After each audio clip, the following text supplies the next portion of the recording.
One local function that comes in a lot is the raster clip. And the raster clip could be used if you have a raster layer that you want to only do analysis or show the extent on based on a different raster category. Let's say, for example, you had some sort of land cover map. You wanted to use only one type of that land cover, and you wanted to show an image beneath it. In this case, there's two different approaches you can take, and this really depends on whether you want the grid cells in the area outside of the clip boundary to have values of null or 0. In this first example here, we want the output to have values of null wherever we are outside that clipped range.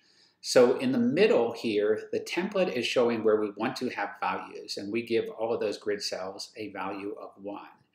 Everywhere else where we don't want to have a value, we give it a value of 0, and then we can put in any sort of input grid.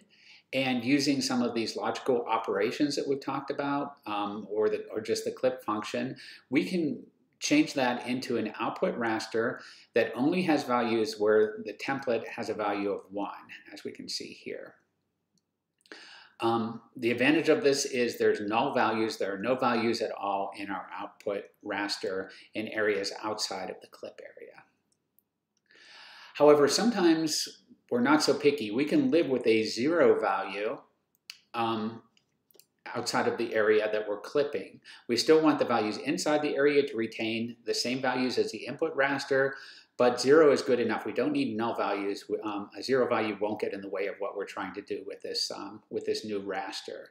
In this case, we can just do a simple mathematical operation, multiply or times, and the zeros will automatically turn any input raster value into a 0, and the 1 will keep the input raster value in the output raster.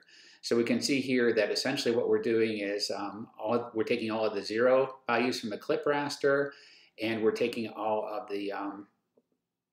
the input values from the grid cells where the clip raster is equal to 1, and we're putting that into the new output raster layer.